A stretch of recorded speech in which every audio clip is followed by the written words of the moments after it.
Oi, pessoal.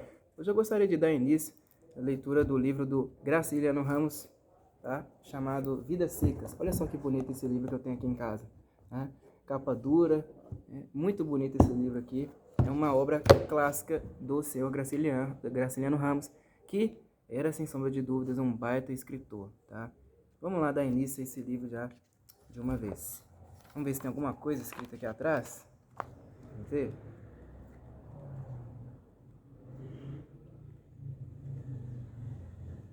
Não tem nada escrito aqui atrás não. O livro tem 155 páginas, né?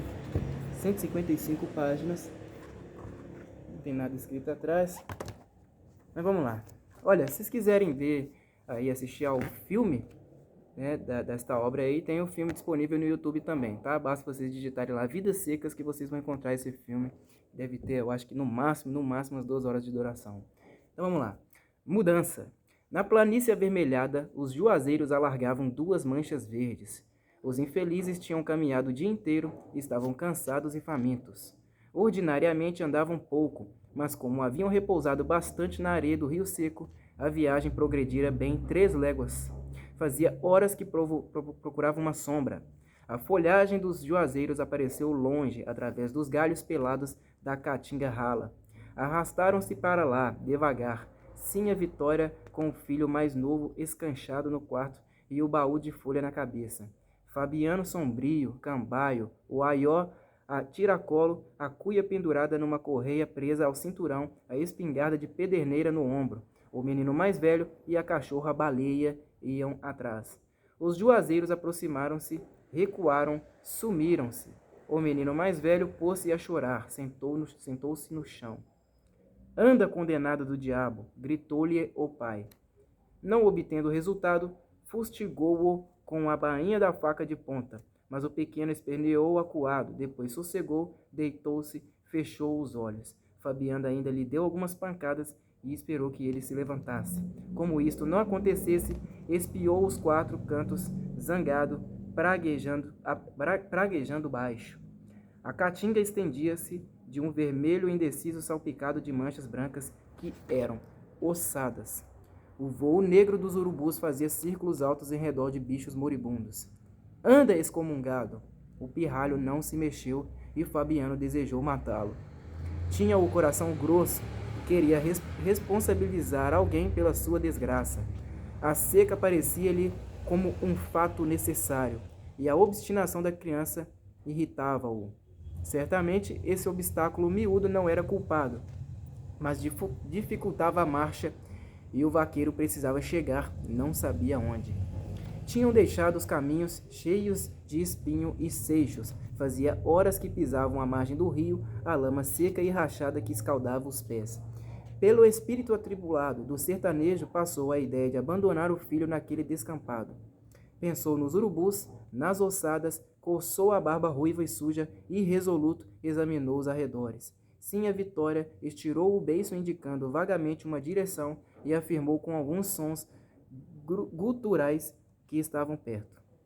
Fabiano meteu a faca na bainha, guardou-a no cinturão, acocorou-se, pegou no pulso do menino que se encolhia, os joelhos encostados ao estômago, frio como um defunto. Aí a cólera desapareceu e Fabiano teve pena. Impossível abandonar o anjinho aos bichos do mato. Entregou a espingarda assim a Vitória, pôs o filho no cangote, levantou-se, agarrou os bracinhos que lhe caíam sobre o peito, moles finos como cambitos. Sim, a Vitória aprovou esse arranjo, lançou de novo a interjeição gutural, designou os juazeiros invisíveis. E a viagem prosseguiu, mais lenta, mais arrastada, num silêncio grande. Ausente do companheiro, a cachorra-baleia tomou a frente do grupo. Arqueada, as costelas à amostra, corria ofegando, a língua fora da boca, e de quando em quando se detinha, esperando as pessoas que se retardavam. Ainda na véspera, eram 6 viventes, contando com o papagaio. Coitado, morrera na areia do rio, onde haviam descansado à beira de uma poça. A fome apertara demais os retirantes e por ali não existia sinal de comida. Baleia jantara os pés, a cabeça, os ossos do amigo e não guardava lembrança disto. Agora, enquanto parava, dirigia as pupilas brilhantes aos objetos familiares Estranhava não ver sobre o baú de folha a gaiola pequena onde a ave se equilibrava mal. Fabiano também às vezes sentia falta dela, mas logo a recordação chegava. Tinha andado a procurar raízes à toa. O resto da farinha acabara, não se ouvia um berro de res perdida na caatinga. Sim, a Vitória, queimando o assento no chão, as mãos cruzadas segurando os joelhos ossudos, pensava em acontecimentos antigos que não se relacionavam. Festas de casamento, vaquejadas, novenas, tudo numa confusão. Despertara um grito áspero, vira de perto a realidade e o papagaio, que andava furioso, com os pés apalhetados numa atitude ridícula. Resolvera de supetão aproveitá-lo como alimento e justificara-se declarando a si mesma que ele era mudo e inútil. Não podia deixar de ser mudo. Ordinariamente a família falava pouco, e depois daquele desastre vinham todos calados, raramente soltavam palavras curtas. O louro aboiava, tangendo um gado inexistente, e latia arremedando a cachorra. As manchas dos juazeiros tornaram a aparecer. Fabiano aligeirou o passo, esqueceu a fome, a canseira e os ferimentos. As alpercatas dele estavam gastas nos saltos, e a embira tinha-lhe aberto entre os dedos rachaduras muito dolorosas. Os calcanhares, duros como cascos, gretavam-se e sangravam. No cotovelo do caminho avistou um canto de cerca. Encheu-o a esperança de achar comida. Sentiu o desejo de cantar. A voz saiu-lhe rouca, medonha. Calou-se para não estragar força. Deixaram a margem do rio, acompanharam a cerca, subiram uma ladeira, chegaram os juazeiros. Fazia tempo que não viam sombra. Sim, a Vitória acomodou os filhos, que arriaram como trouxas, cobriu-os com molambos. O menino mais velho, passada a vertigem que o derrubara, encolhido sobre folhas secas, a cabeça encostada a uma raiz, adormecia, acordava. E quando abria os olhos, distinguia vagamente um monte próximo, algumas pedras, um carro de bois. A cachorra-baleia foi enroscar-se junto dele. Estavam no pátio de uma fazenda sem vida, o curral deserto, o chiqueiro das cabras arruinado e também deserto, a casa do vaqueiro fechada, tudo anunciava abandono. Certamente o gado se finara e os moradores tinham fugido. Fabiano procurou em vão perceber um toque de chocalho. Avizinhou-se da casa, bateu, tentou forçar a porta. Encontrando resistência, penetrou num cercadinho cheio de plantas mortas, rodeou a tapera, alcançou o terreiro do fundo, viu um barreiro vizinho, um bosque de catingueiras murchas, um pé de turco e o prolongamento da cerca do curral. Trepou-se no mourão do canto, examinou a caatinga, onde avultavam as ossadas e o negrume dos urubus. Desceu, empurrou a porta da cozinha.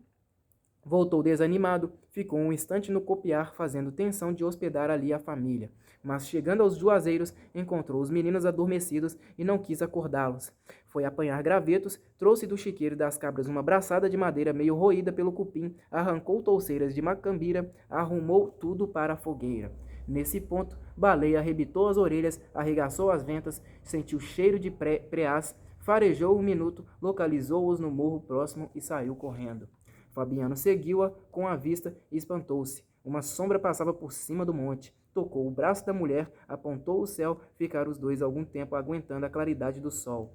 Enxugaram as lágrimas, foram agachar-se perto dos filhos, suspirando, conservaram-se encolhidos, temendo que a nuvem se tivesse desfeito, vencida pelo azul terrível, aquele azul que deslumbrava e endoidecia a gente.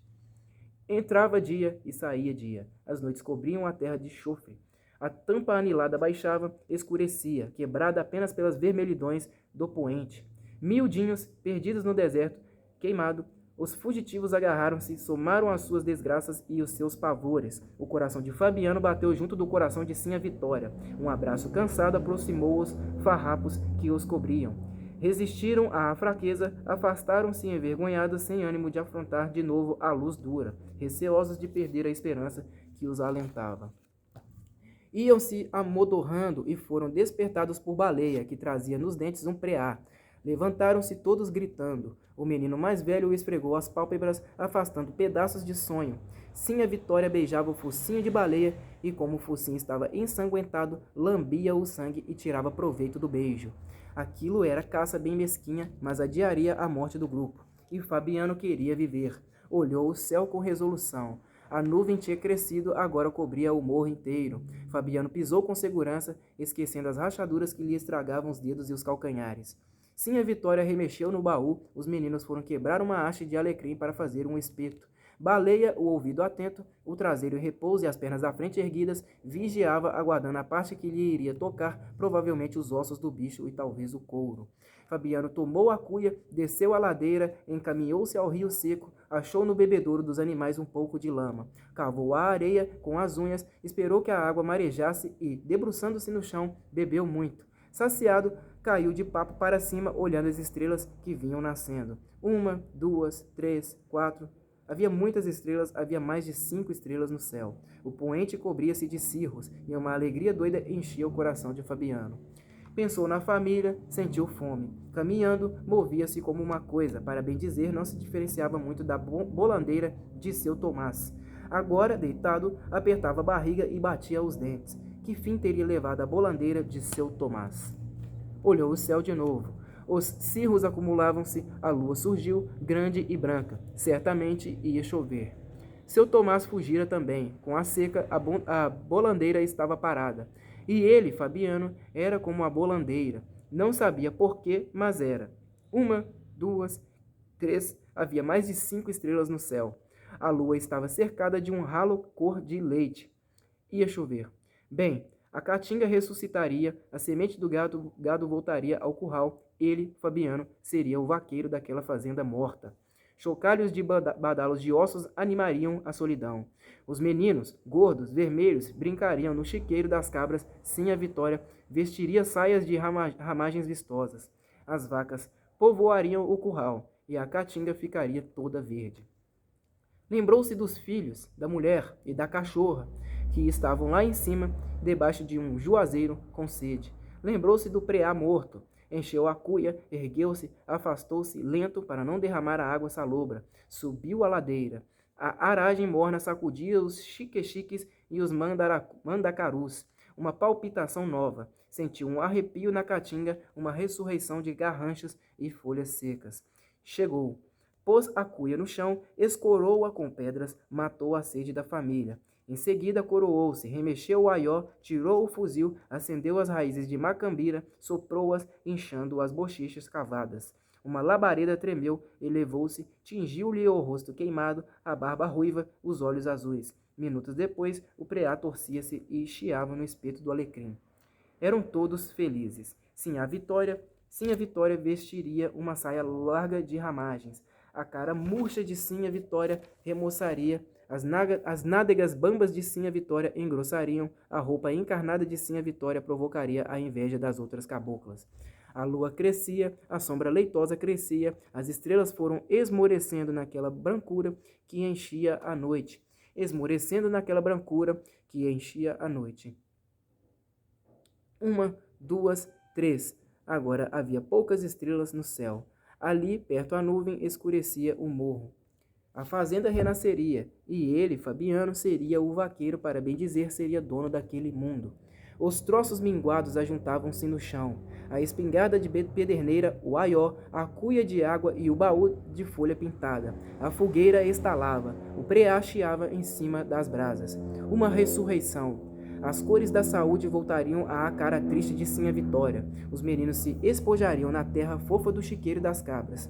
Chocalhos tilintariam pelos arredores. A caatinga ficaria verde. Baleia agitava o rabo, olhando as brasas. E como não podia ocupar-se daquelas coisas, esperava com paciência a hora de mastigar os ossos. Depois iria dormir. Fabiano curou no rastro a bicheira da novilha raposa. Levava no aió um frasco de creolina, e se houvesse achado o animal, teria feito o curativo ordinário.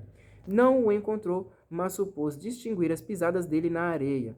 Baixou-se, cruzou 2 gravetos no chão e rezou. Se o bicho não estivesse morto, voltaria para o curral, que a oração era forte. Cumprida a obrigação, Fabiano levantou-se com a consciência tranquila e marchou para casa. Chegou-se à beira do rio. A areia fofa cansava-o, mas ali na lama seca, as alpercatas dele faziam chape-chape, os badalos dos chocalhos que lhe pesavam no ombro, pendurados em correias, batiam surdos. A cabeça inclinada, o espinhaço curvo, agitava os braços para a direita e para a esquerda.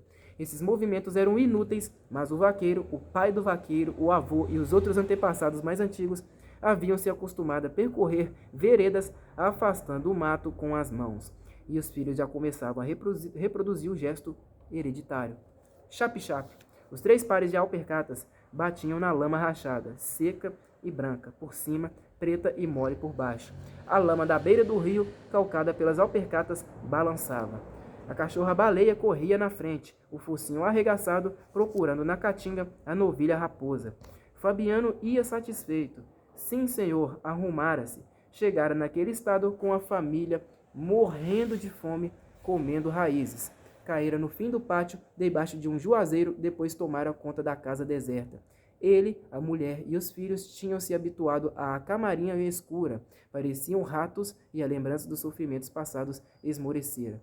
Pisou com firmeza no chão gretado, puxou a faca de ponta, esgaravatou as unhas sujas, tirou do aió um pedaço de fumo, picou-o, fez um cigarro com palha de milho, acendeu albinga, pôs-se a fumar regalado. Fabiano, você é um homem, exclamou uma voz alta. Conteve-se, notou que os meninos estavam perto, com certeza iam admirar-se ouvindo-o falar só. E pensando bem, ele não era homem, era apenas um cabra ocupado em guardar coisas dos outros. Vermelho, queimado, tinha os olhos azuis, a barba e os cabelos ruivos, mas como vivia em terra alheia, cuidava de animais alheios, descobria-se, encolhia-se na presença dos brancos e julgava-se cabra.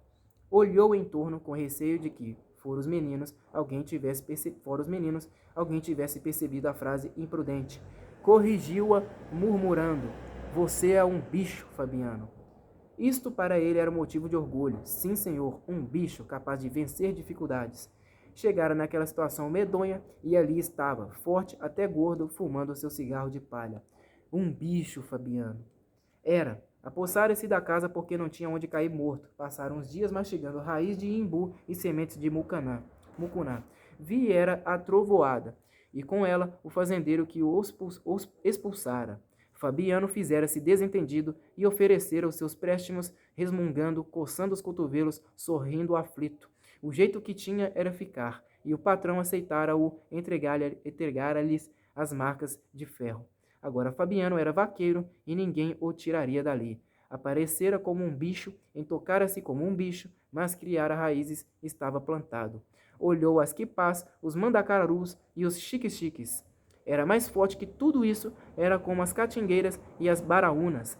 Ele, sim, a Vitória, os 2 filhos e a cachorra-baleia estavam agarrados à terra. Chape-chape. As alpercatas batiam no chão rachado. O corpo do vaqueiro derreava-se. As pernas faziam 2 arcos, os braços moviam-se desengonçados. Parecia um macaco. Entristeceu. Considerasse plantado em terra alheia. Engano. A sina dele era correr mundo, andar para cima e para baixo à toa como judeu errante. Um vagabundo empurrado pela seca. Achava-se ali de passagem, era hóspede. Sim, senhor, hóspede que demorava demais, tomava amizade à casa, ao curral, ao chiqueiro das cabras, ao juazeiro que os tinha abrigado uma noite. Deu estalos com os dedos. A cachorra-baleia aos saltos veio lamber-lhe as mãos grossas e cabeludas. Fabiano recebeu a carícia, enterneceu-se. Você é um bicho, baleia. Vivia longe dos homens, só se dava bem com animais. Os seus pés duros quebravam espinhos e não sentiam a quentura da terra. Montado, confundia-se com o cavalo, grudava-se a ele. E falava uma linguagem cantada, monossilábica e gutural que o companheiro entendia. A pé, não se aguentava bem. Prendia para um lado, para o outro lado, cambaio, torto e feio. Às vezes utilizava nas relações com as pessoas a mesma língua com que se dirigia aos brutos, exclamações, onomatopeias. Na verdade, falava pouco. Admirava as palavras compridas e difíceis da gente da cidade. Tentava reproduzir algumas em vão, mas sabia que elas eram inúteis e talvez perigosas. Uma das crianças aproximou-se, perguntou-lhe qualquer coisa. Fabiano parou, franziu a testa, esperou de boca aberta a repetição da pergunta. Não percebendo o que o filho desejava, repreendeu-o. O menino estava ficando muito curioso, muito encherido. Se continuasse assim, metido com o que não era da conta dele, como iria acabar?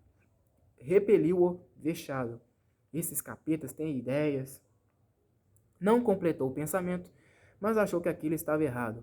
Tentou recordar o seu tempo de infância. Viu-se miúdo, enfesado, a camisinha encardida, a rota acompanhando o pai no serviço do campo, interrogando-o debalde. Chamou os filhos, falou de coisas imediatas, procurou interessá-los, bateu palmas. Eco! Eco! A cachorra-baleia saiu correndo entre os alastrados equipás, farejando a novilha raposa. Depois de alguns minutos, voltou desanimada, triste, o rabo murcho. Fabiano consolou-a, afagou-a. Queria apenas dar um ensinamento aos meninos. Era bom eles saberem que deviam proceder assim. Alargou o passo, deixou a lama seca da beira do rio, chegou à ladeira que levava ao pátio. Ia inquieto, uma sombra no olho azulado. Era como se na sua vida houvesse aparecido um buraco. Necessitava falar com a mulher, afastar aquela perturbação, encher os cestos, dar pedaços de mandacaru ao gado. Felizmente, a novilha estava curada com reza. Se morresse, não seria por conta dele. Eco! Eco! Baleia voou de novo entre as macambiras inutilmente. As crianças divertiram-se, animaram-se e o espírito de Fabiano se destoldou. Aquilo é que estava certo. Baleia não podia achar a novilha num banco de macambira, mas era conveniente que os meninos se acostumassem ao exercício fácil. Bater palmas, expandir-se em gritaria, seguindo os movimentos do animal. A cachorra tornou a voltar, a língua pendurada, arquejando-se. Fabiano tomou a frente do grupo, satisfeito com a lição, pensando na égua que ia montar, uma égua que não fora ferrada nem levara sela. Haveria na caatinga um barulho medonho. Agora queria entender-se com Sinha Vitória a respeito da educação dos pequenos. Certamente ela não era culpada. Entregue aos arranjos da casa, regando os craveiros e as panelas de losna, descendo ao bebedouro com o pote vazio e regressando com o pote cheio, deixava os filhos soltos no barreiro, enlameados como porcos. E eles estavam perguntadores insuportáveis. Fabiano dava-se bem com a ignorância. Tinha o direito de saber? Tinha? Não tinha. Está aí. Se aprendesse qualquer coisa, necessitaria aprender mais e nunca ficaria satisfeito. Lembrou-se de seu Tomás da Bolandeira. Dos homens do sertão, o mais arrasado era seu Tomás da Bolandeira. Por quê? Só se era porque lia demais. Ele, Fabiano, muitas vezes dissera: Seu Tomás, vossa mercê não regula. Para que tanto papel? Quando a desgraça chegar, seu Tomás se estrepa, igualzinho aos outros. Pois viera a seca e o pobre do velho, tão bom e tão lido, perdera tudo. Andava por aí mole. Talvez já tivesse dado o couro às varas, que pessoa como ele não podia aguentar verão puxado. Certamente aquela sabedoria inspirava respeito. Quando seu Tomás da Bolandeira passava, amarelo, sisudo, corcunda, montado num cavalo, cego, pé aqui, pé acolá, Fabiano e outros semelhantes descobriam-se. E seu Tomás respondia tocando na beira do chapéu de palha, virava-se para um lado e para o outro, abrindo muito as pernas calçadas em botas pretas com remendos vermelhos. Em horas de maluqueira, Fabiano desejava imitá-lo. Dizia palavras difíceis, truncando tudo, e convencia-se de que melhorava. Tolice. Via-se perfeitamente que um sujeito como ele não tinha nascido para falar certo. Seu Tomás de Bolandeira falava bem, estragava os olhos em cima de jornais e livros, mas não sabia mandar, pedia. Esquisitice um homem remediado a ser cortês. Até o povo censurava aquelas maneiras, mas todos obedeciam a ele. Ah, quem disse que não obedeciam? Os outros brancos eram diferentes. O patrão atual, por exemplo, berrava sem precisão. Quase nunca via a fazenda, só botava os pés nela para achar tudo ruim. O gado aumentava, o serviço ia bem, mas o proprietário descompunha o vaqueiro. Natural. Descompunha porque podia descompor, e Fabiano ouvia as descomposturas com o chapéu de couro debaixo do braço, desculpava-se e prometia emendar-se.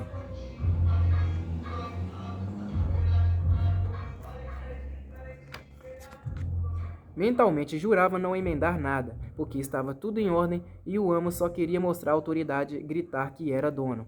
Quem tinha dúvida? Fabiano, uma coisa da fazenda, um traste, seria despedido quando menos esperasse. Ao ser contratado, receber o cavalo de fábrica, perneiras, gibão, guarda-peito e sapatões de couro cru, mas ao sair, largaria tudo ao vaqueiro que o substituísse.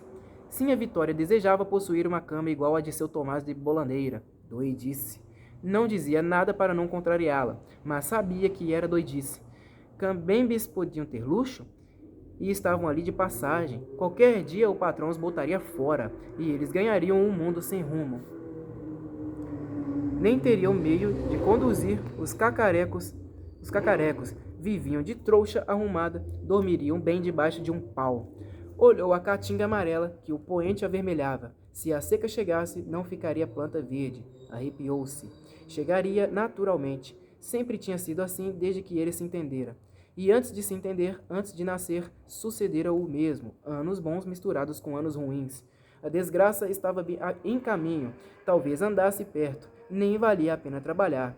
Ele marchando para casa, trepando a ladeira, espalhando seixos com as alpercatas, ela se avizinhando a galope, com vontade de matá-lo. Virou o rosto para fugir à curiosidade dos filhos, benzeu-se. Não queria morrer. Ainda tencionava correr mundo, ver terras, conhecer gente importante como seu Tomás da Bolandeira. Era uma sorte ruim, mas Fabiano desejava brigar com ela, sentir-se com força para brigar com ela e vencê-la. Não queria morrer. Estava escondido no mato como tatu, duro, lerdo como tatu. Mas um dia sairia da toca, andaria com a cabeça levantada, seria um homem. Um homem, Fabiano. Coçou o queixo cabeludo, parou, reacendeu o cigarro. Não, provavelmente não seria homem. Seria aquilo mesmo a vida inteira, cabra governado pelos brancos, quase uma res na fazenda alheia. Mas depois, Fabiano tinha certeza de que não se acabaria tão cedo. Passara dias sem comer, apertando o cinturão, encolhendo o estômago. Viveria muitos anos, viveria um século. Mas se morresse de fome ou nas pontas de um touro, deixaria filhos robustos que gerariam outros filhos. Tudo seco em redor. E o patrão era seco também, arreliado, exigente e ladrão, espinhoso como um pé de mandacaru. Indispensável os meninos entraram no bom caminho, saberem cortar mandacaru para o gado, consertar cercas, amansar brabos. Precisavam ser duros, virar tatus. Se não calejassem, teriam o fim de seu Tomás da Bolandeira. Coitado, para que lhe servira tanto livro, tanto jornal? Morrera por causa do estômago doente e das pernas fracas. Um dia, sim, quando as secas desaparecessem e tudo andasse direito. Seria que as secas iriam desaparecer e tudo andar certo? Não sabia. Seu Tomás da Bolandeira é que devia ter lido isso. Livres daquele perigo, os meninos poderiam falar, perguntar, encher-se de caprichos. Agora tinham obrigação de comportar-se como gente da laia deles. Alcançou o pátio, enxergou a casa baixa e escura, de telhas pretas, deixou atrás os juazeiros, as pedras onde se jogavam cobras mortas, o carro de bois. As alpercatas dos pequenos batiam no chão branco e liso. A cachorra-baleia trotava arquejando a boca aberta. Aquela hora, Sinha Vitória devia estar na cozinha, acocorada junto à trempe, a saia de ramagens instalada entre as coxas, preparando a janta. Fabiano sentiu vontade de comer. Depois da comida, falaria com Sinha Vitória a respeito da educação dos meninos. Cadeia.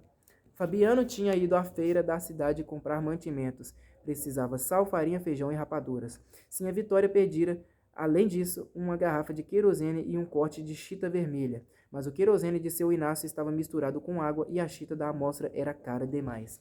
Fabiano percorreu as lojas, escolhendo o pano, regateando um tostão em côvado, receoso de ser enganado. Andava irresoluto, uma longa desconfiança dava-lhe gestos oblíquos. À tarde puxou o dinheiro, meio tentado, e logo se arrependeu, certo de que todos os caixeiros furtavam no preço e na medida. Amarrou as notas na ponta do lenço, meteu-as na algibeira, dirigiu-se à bodega de seu Inácio, onde guardara os picuás. Aí certificou-se novamente de que o querosene estava batizado e decidiu beber uma pinga, pois sentia calor. Seu Inácio trouxe a garrafa de aguardente. Fabiano virou o copo de um trago, cuspiu, limpou os beiços à manga, contraiu o rosto. Ia jurar que a cachaça tinha água. Por que seria que seu Inácio botava água em tudo? Perguntou mentalmente. Animou-se e interrogou o bodegueiro. Por que é que vosmecê bota água em tudo? Seu Inácio fingiu não ouvir. E Fabiano foi sentar-se na calçada resolvido a conversar. O vocabulário dele era pequeno, mas em horas de comunicabilidade enriquecia-se com algumas expressões de seu Tomás da Bolandeira. Pobre de seu Tomás, um homem tão direito sumir-se como Cambembe, andar por este mundo de trouxa nas costas. Seu Tomás era pessoa de consideração e voltava. Quem diria? Nesse ponto, um soldado amarelo aproximou-se e bateu familiarmente no ombro de Fabiano. Como é, camarada? Vamos jogar um 31 lá dentro? Fabiano atentou na farda com respeito e gaguejou, procurando as palavras de seu Tomás da bolandeira. Isto é, vamos e não vamos, quer dizer, enfim, contanto, etc., é conforme. Levantou-se e caminhou atrás do amarelo, que era a autoridade e mandava. Fabiano sempre havia obedecido. Tinha muque e substância, mas pensava pouco, desejava pouco e obedecia. Atravessaram a bodega, o corredor, desembocaram numa sala onde vários tipos jogavam cartas em cima de uma esteira. Desafasta, ordenou o polícia. Aqui tem gente. Os jogadores apertaram-se, os dois homens sentaram-se, o soldado amarelo pegou o baralho, mas com tanta infelicidade que em pouco tempo se enrascou. Fabiano encalacrou-se também. Sim, a vitória ia danar-se e com razão. Bem feito. Ergueu-se furioso, saiu da sala trombudo. Espera aí, paisano, gritou o amarelo. Fabiano, as orelhas ardendo, não se virou. Foi pedir a seu Inácio os troços que ele havia guardado. Vestiu o gibão, passou as correias dos alforjes no ombro, ganhou a rua. Debaixo do jatobá do quadro taramelou, com Sinha Rita louceira, sem se atrever a voltar para casa. Que desculpa iria apresentar assim a Vitória? Forjava uma explicação difícil. Perderam o embrulho da fazenda, pagara na botica uma garrafada para Sinha Rita louceira. Atrapalhava-se, tinha imaginação fraca e não sabia mentir. Nas invenções com que pretendia justificar-se a figura de Sinha Rita aparecia sempre, e isto o desgostava. Arrumaria uma história sem ela, diria que haviam furtado o cobre da chita. Pois não era?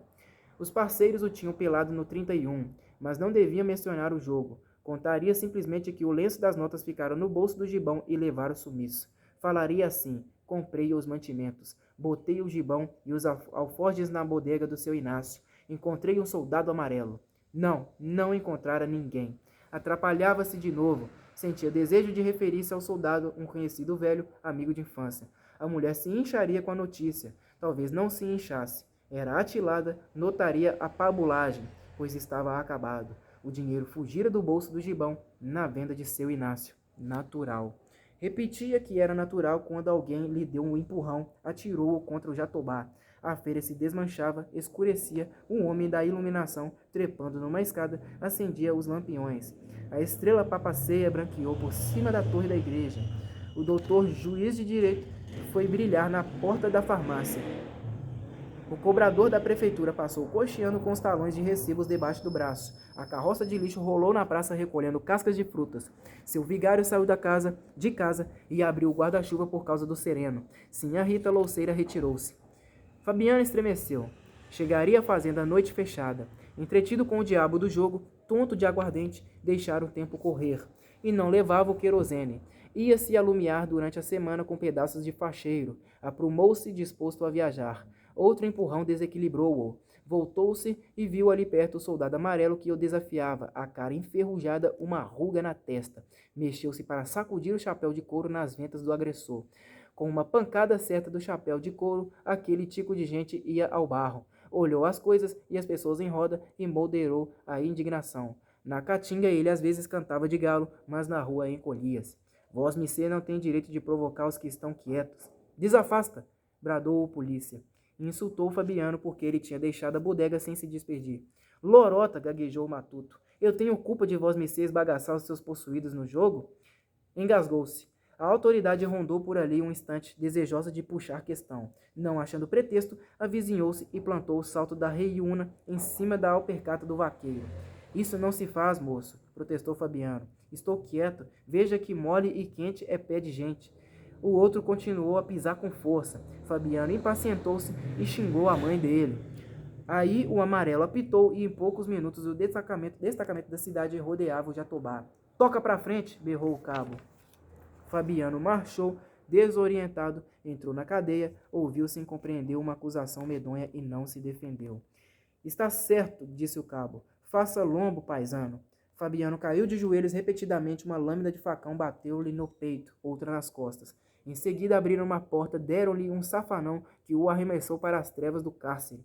A chave tilintou na fechadura e Fabiano ergueu-se atordoado, cambaleou, sentou-se num canto rosnando. Por que tinham feito aquilo? Era o que não podia saber. Pessoas de bons costumes, sim, senhor, nunca fora presa. De repente, um fuzuê sem motivo. Achava-se tão perturbado que nem acreditava naquela desgraça. Tinham-lhe caído todos em cima de supetão como uns condenados. Assim, um homem não podia resistir. Bem, bem.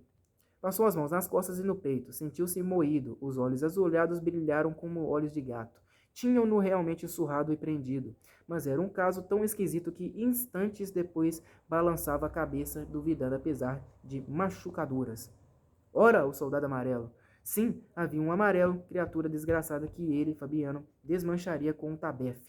Não tinha desmanchado por causa dos homens que mandavam. Cuspiu com desprezo. Safado, mofino, escarro de gente. Por mor de uma peste daquela, maltratava-se um pai de família. Pensou na mulher, nos filhos e na cachorrinha.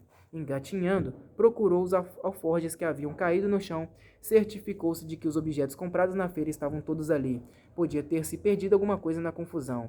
Lembrou-se de uma fazenda vista na última das lojas que visitara. Bonita, encorpada, larga, vermelha e com ramagens, exatamente o que Sinha Vitória desejava. Encolhendo um tostão em côvado, por sobinice, acabava o dia daquele jeito. Tornou a mexer nos alforjes. Sinha Vitória devia estar desassossegada com a demora dele. A casa no escuro, os meninos em redor do fogo, a cachorra-baleia vigiando. Com certeza haviam fechado a porta da frente. Estirou as pernas, encostou as carnes doídas ao muro. Se lhe tivessem dado tempo, ele teria explicado tudo direitinho, mas pegado de surpresa, embatucara. Fino ficaria azuretado com semelhante despropósito. Não queria capacitar-se de que a malvadez tivesse sido para ele. Havia engano, provavelmente o amarelo confundira com outro. Não era senão isso. Então por que um sem vergonha desordeiro se arrelia, bota-se um cabra na cadeia, dá-se pancada nele?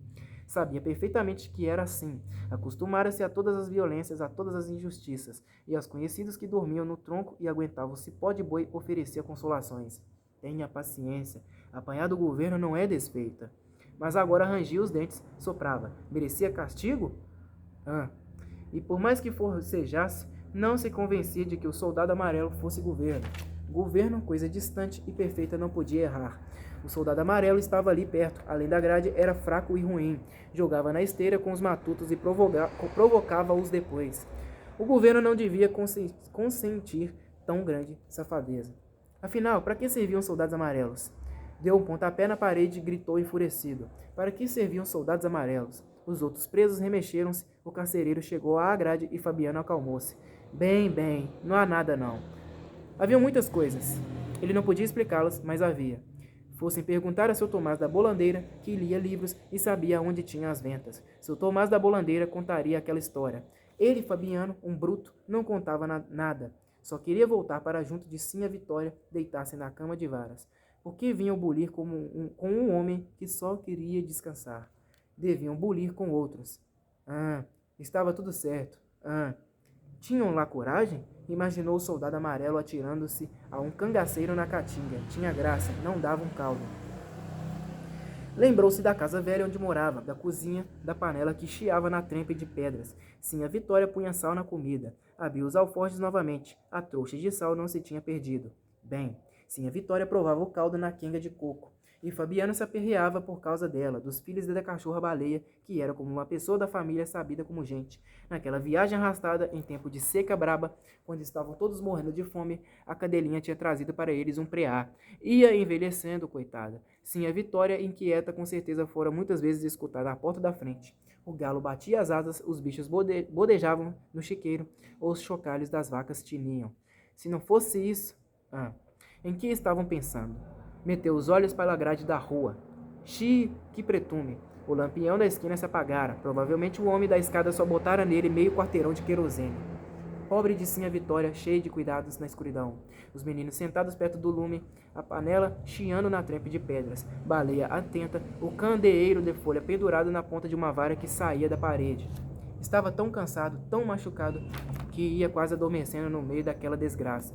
Havia ali um bêbado tresvariando em voz alta e alguns homens agachados em redor de um fogo que enchia o cárcere de fumaça. Discutiam e queixavam-se da lenha molhada. Fabiano cochilava, a cabeça pesada inclinava-se para o peito e levantava-se. Devia ter comprado o querosene de seu Inácio. A mulher e os meninos aguentando fumaça nos olhos. Acordou sobressaltado. pois não estava misturando as pessoas desatinando? Talvez fosse efeito da cachaça. Não era. Tinha bebido um copo tanto assim 4 dedos. Se lhe dessem tempo, contaria o que se passara. Ouviu o falatório desconexo do bêbado, caiu numa indecisão dolorosa. Ele também dizia palavras sem sentido, conversava à toa, mas irou-se com a comparação, deu marradas na parede. Era bruto, sim senhor, nunca havia aprendido, não sabia explicar-se. Estava preso por isso? Como era? Então mete-se um homem na cadeia porque ele não sabe falar direito? Que mal fazia a brutalidade dele? Vivia trabalhando como um escravo. Desentupia o bebedouro, consertava as cercas, curava os animais, aproveitara um casco de fazenda sem valor. Tudo em ordem podiam ver. Tinham culpa de ser bruto? Quem tinha culpa? Se não fosse aquilo, nem sabia. O fio de ideia cresceu, engrossou e partiu-se. Difícil pensar. Vivia tão agarrado aos bichos. Nunca vira uma escola. Por isso não conseguia defender-se, botar as coisas nos seus lugares. O demônio daquela história entrava-lhe na cabeça e saía. Era para um cristão endoidecer. Se lhe tivessem dado ensino, encontraria meio de entendê-la. Impossível, só sabia lidar com bichos. Enfim, contanto, seu Tomás daria informações. Fossem perguntar a ele. Homem bom, seu Tomás da Bolandeira, homem aprendido. Cada qual como Deus o fez. Ele, Fabiano, era aquilo mesmo, um bruto. O que desejava?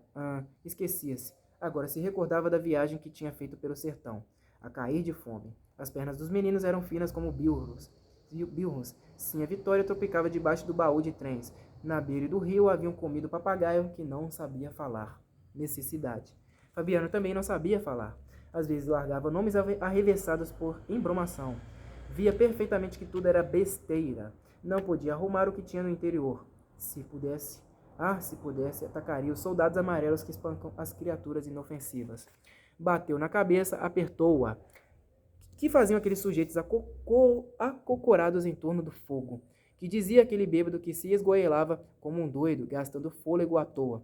Sentiu vontade de gritar, de anunciar muito alto que eles não prestavam para nada. Ouviu uma voz fina. Alguém no xadrez das mulheres chorava e renegava as pulgas. Rapariga da vida, certamente de porta aberta. Essa também não prestava para nada. Fabiano queria berrar para a cidade inteira, afirmar ao doutor juiz de direito, ao delegado, a seu vigário e aos cobradores da prefeitura que ali dentro ninguém prestava para nada. Ele, os homens acocorados, o bêbado, a mulher das pulgas, tudo era uma lástima, só servia para aguentar facão. Era o que ele queria dizer. E havia também aquele fogo corredor que ia e vinha no espírito dele. Sim, havia aquilo. Como era? Precisava descansar. Estava com a testa doendo, provavelmente em consequência de uma pancada de cabo de facão. E doía-lhe a cabeça toda. Parecia-lhe que tinha fogo por dentro. Parecia-lhe que tinha nos miolos uma panela fervendo. Pobre de sim a Vitória, inquieta e sossegando os meninos. Baleia vigiando perto da trempe. Se não fossem eles. Agora Fabiano conseguia arranjar as ideias. O que o segurava era a família. Vivia preso como um novilho amarrado a um mourão, suportando ferro quente. Se não fosse isso, um soldado amarelo não lhe pisava o pé, não. O que lhe amolecia o corpo era a lembrança da mulher e dos filhos, sem aqueles cambões pesados, não envergaria o espinhaço, não. Sairia dali como onça e faria uma asneira. Carregaria a espingarda e daria um tiro de pé de pau no soldado amarelo. Não. O soldado amarelo era um infeliz que nem merecia um tabefe com as costas da mão. Mataria os donos dele. Entraria num bando de cangaceiros e faria estrago nos homens que dirigiam ao soldado amarelo. Não ficaria um para a semente. Era a ideia que lhe fervia na cabeça. Mas havia a mulher, havia os meninos, havia a cachorrinha. Fabiano gritou, assustando o bêbado, os tipos que abanavam fogo, o carcereiro e a mulher que se queixava das pulgas. Tinha aqueles cambões pendurados ao pescoço. Deveria continuar a arrastá-los? Sim, a Vitória dormiu mal na cama de varas. Os meninos eram uns brutos, como o pai. Quando crescessem, guardariam as reses de um patrão invisível, seriam pisados, maltratados, machucados por um soldado amarelo. Bom, pessoal, eu vou dar uma pausa por aqui, tá? Parei na página 38. Esse livro aqui tem mais ou menos, deixa eu ver, 155 páginas. Isso mesmo, 155 páginas, tá? Até que eu já fiz um bom progresso aqui.